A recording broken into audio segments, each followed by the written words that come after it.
morning, everyone. It's currently about 9:30 on a gloriously cloudy Saturday. We're just heading down to the learners meet in St Kilda, like I've done in previous videos. But that's not the main reason I am heading out today. We are going to put this bike on the dyno, and we're going to see what it finally makes. Now, I have no idea what it's going to make, to be honest. I personally think it's going to be around 152 horsepower at the wheel. That's my magical number, I'm guessing. I'm going to stick with it, so we'll see if it actually gets near that.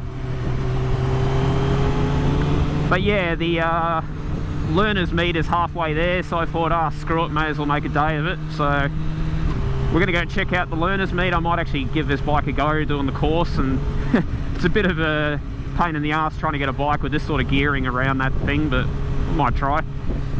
But yeah, then we're heading to the dyno day. It's an MSR dyno day, so there's going to be 10 bikes going on, including this. There's going to be a Ninja H2 going on the dyno, apparently. I'm pretty sure that's still happening. So yeah, that should be it should be a good day, I reckon. Yeah, I'm hoping the fueling and everything's okay on this bike. I don't know. It's got an air filter, I found out when I was servicing it, and it has the Yoshi slip on already. The dyno people are trying to talk me into doing a tune and everything, but look, I didn't spend that much on this bike, and if I start spending stupid amounts of money on tunes and things, I'm going to pretty much make it irrelevant how cheap I got the bike. So it sort of snowballs pretty quickly if you start throwing money at them. And to be honest with you, I don't think I need an extra 5 horsepower on this bike. It's stupid fast as it is. But hey, let's see what the day holds and see what it makes on the dyno with its stock. Well, I don't even know if it is a stock ECU, it might not be. But yeah, my magical prediction is 152 at the wheel.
guys, we're back.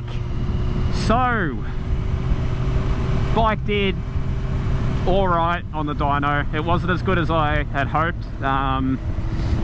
So the final power figure was 146 horsepower at the wheel, and that's after the guy played with the fielding just a tiny bit, just to richen it up a little bit, so it was running a bit lean.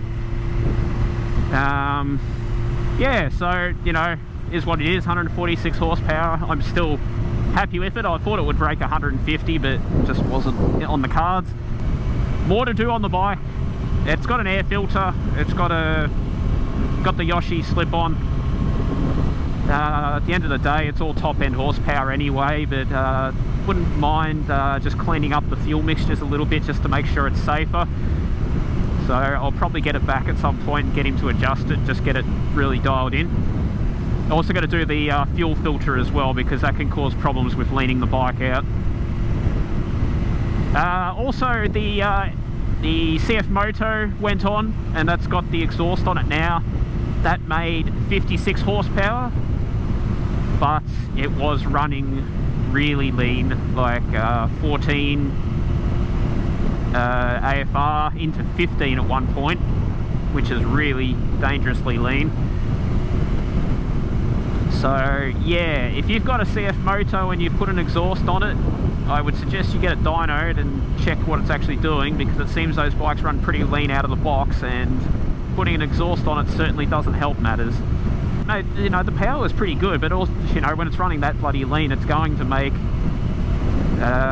you know, probably the higher end of the power range. What else? There was a few other good bikes there. There was a Ninja H2 went on. That made 190 at the wheel. That was pretty serious. Had a slip-on exhaust on it, but it hadn't been tuned or anything, so they make a lot more than that when they've had a tune. And what else was there? There was a Harley VROD, a 1250 Supercharged. That made 140 at the wheel and a crap load of torque. That thing was just a monster. And yeah, there's a couple of MT-09s. They made around 110 horsepower. One had a road exhaust, one had a race exhaust, the carbon evolution one from Akrobovich, however the hell you say it. And yeah, I think that the road system made like 105, 106, and the full carbon one that made 110. So yeah, it was pretty good. It was, you know, still a good day. Everyone gets really caught up in horsepower figures. I was just hoping it would make 150 because that's what I guessed, and it didn't. So, but at the end of the day, you're not going to be sitting on red line when you're on the street. It's all about mid-range to low-end power. Anyway, another chapter in the bike's life is closed. Chapter 2 is the drag day, so stay tuned for that. It's going to be good. Looking forward to it. Until then, peace out.